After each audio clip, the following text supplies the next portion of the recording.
ఎందుకు ఇది చేయాల్సి వచ్చింది? కృష్ణదేవరాయ గారికి కూడా ఎందుకు ఇలా చేయాల్సి వస్తుందంటే, కృష్ణదేవరాయ గారికి విడుదల రజనీ అంటే కోపం కొంచెం ఎక్కువేనండి, ఎక్కువ కోపమే. ఎందుకో నాకు కూడా కారణాలు తెలీదు, కానీ రకరకాల కారణాలు ఆయనే అనుకుంటాడు, రకరకాల కారణాలు ఆయనకే ఉన్నాయి. సరే, ఎందుకంటే దానికి కూడా కథ ఉంది, అది కూడా చెప్తా. అయితే ఆ కథ ఏంటంటే,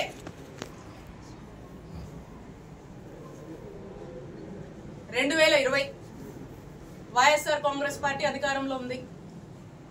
సెప్టెంబర్ 2 వైఎస్ఆర్ గారి వర్ధంతి. ఆ రోజున గురజాల సర్కిల్, ఆ రోజున కరెక్ట్ సంవత్సరంన్నర అయింది మేము అధికారంలోకి వచ్చినప్పుడు కృష్ణదేవరాయ గారు ఏం చేశారంటే, అతనికి ఎందుకో గాని నా మీద ఎందుకు కోపమో ఏంటో ఆ భగవంతుడికే తెలియాలి, ఆయనకే తెలియాలి కారణాలు. అతని కోసం, అతని గ్రూప్ కోసం, అతను ఇక రకరకాలు ఉంటాయిలేండి. సరే, ఆయన ఏం చేశారంటే,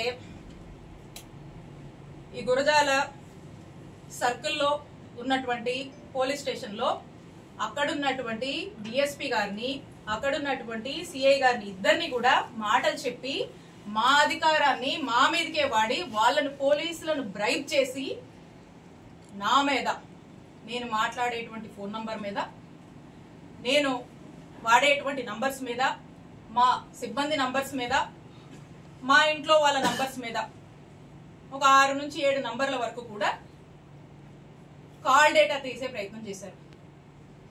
కాల్ డేటా తీయాలంటే ఎఫ్ఐఆర్ కట్టాలి, వీటి మీద ఎఫ్ఐఆర్ కట్టి, ఈ సర్కిల్లో ఎఫ్ఐఆర్ కట్టి ఈ కాల్ డేటా తీశారు. ఇది ఈ రోజున నేను ఎందుకు చెప్తున్నానంటే, మేమిద్దరం ఒకే పార్టీలో ఉన్నాం. ఇది మేము అధికారంలో ఉన్నప్పుడే జరిగింది, అప్పుడు నేను ఎమ్మెల్యే.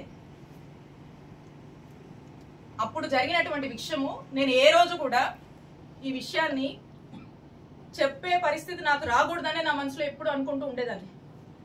కానీ ఈ రోజున నేను ఏ తప్పు చేయకపోయినా, ఈ రోజున నన్ను బాధ పెట్టి, నా కళ్ళల్లో ఏదో కన్నీళ్లు చూద్దామని, నన్ను ఇబ్బంది పెట్టి హింసిద్దామని చెప్పి ఈ రోజున వరుస పెట్టి నన్ను టార్గెట్ చేస్తూ నన్ను ఇబ్బంది పెడుతున్నప్పుడు చెప్పక తప్పట్లేదు. కాబట్టి ఈ రోజు నేను చెప్తా ఉన్నా, ఆ రోజున మేము ఒకే పార్టీలో ఉన్నాము. వైఎస్ఆర్ కాంగ్రెస్ పార్టీ ఇంటిగ్రిటీ కోసం నేను ఆ రోజు నోరు విప్పలేదు. ఈ రోజున కూడా నేను చెప్పాలనుకోలేదు, కానీ చెప్పే పరిస్థితులు ఏర్పడ్డాయి కాబట్టి నేను చెప్తా ఉన్నాను. ఒకసారి ఆలోచన చేయండి, ఒకే పార్టీకి సంబంధించినటువంటి ఎంపీ, అక్కడ ఉన్నటువంటి ఒక బీసీ మహిళ, ఒక ఎమ్మెల్యే మీద కాల్ డేటా తీస్తారా అండి? కాల్ డేటా అనేది ఒక వ్యక్తి ప్రైవసీకి సంబంధించినటువంటి విషయం. నా ప్రైవసీ అంటే నా జీవితం, నా వ్యక్తిగత జీవితంలోకి రావాలనేటువంటి ఎందుకంత నీచపు ఆలోచన వారికి వచ్చిందో నాకు తెలియదు. నేను ఒక్కసారి అడుగుతా ఉన్నాను, ఈ రాష్ట్రంలో ఇంతమంది అన్నల్ని, తమ్ముళ్ళు ఉన్నారు, వాళ్ళని నేను అడుగుతా ఉన్నా, ఒక్కసారి ఆలోచన చేయండి. మీ ఇంట్లో ఒక ఆడపిల్ల ఉంటే, మీ భార్య అయినా, మీ చెల్లి అయినా, మీ అక్క అయినా, మీ ఇంట్లో ఉండే ఆడవాళ్ళ కాల్ డేటా ఎవరన్నా తీస్తే ఏంటండి మీకు ఎంత బాధ అనిపిస్తుందండి? మీకు ఎంత కడుపు కాలుద్దండి? అలాగే మీరు కాల్ డేటా తీసినప్పుడు నా కుటుంబ సభ్యులు కూడా అలాగే ఫీల్ అయ్యారు. ఇంత నీచుడా కృష్ణదేవరాయలు అని చెప్పి అందరూ ఫీల్ అయ్యారు. ఇది మా అధిష్టానానికి తెలుసు, మా పార్టీలో ఉన్నటువంటి పెద్దలకు తెలుసు, అప్పట్లో ఉన్నటువంటి మా పోలీస్ అధికారులకు కూడా తెలుసు.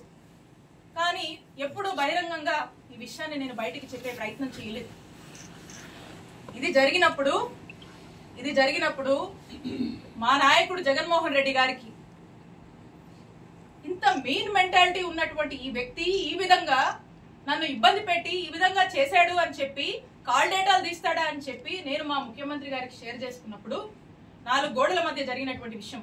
మా ముఖ్యమంత్రి గారు మహిళా పక్షపాతి, మహిళలంటే ఎంతో గౌరవం, 2 ఆడపిల్లల తండ్రి. ఆ ఇంట్లో ఆ 2 ఆడపిల్లలకు, ఎవరికైనా ఒక మహిళకు జరిగితే, వాళ్ళ ఇంట్లో మనుషులకు ఎలా జరిగితే ఎలా మనం బాధపడతాం, మన విషయంలో మనం ఎలా బాధపడతామో, నా విషయంలో కూడా మా నాయకుడు జగన్మోహన్ రెడ్డి గారు ఆ రోజు అంతే బాధపడి ఇమీడియట్ గా అక్కడ ఉన్నటువంటి ప్రభుత్వ అధికారులకు, పోలీస్ అధికారులకు ఇన్స్ట్రక్షన్ ఇచ్చి ఇమీడియట్ గా నెసరీ యాక్షన్ తీసుకోమన్నారు.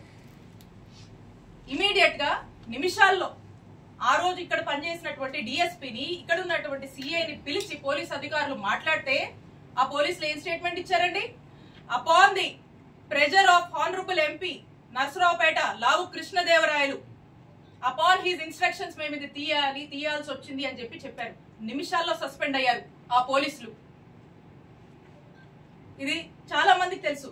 ఇదేదో వీళ్ళేదో కట్టుకదల్లి నా మీద ఏమాత్రం కూడా పస లేకుండా, సబ్స్టెన్స్ లేకుండా నా మీద ఏదో కేసు పెడితే నేను మాట్లాడట్లేదండి.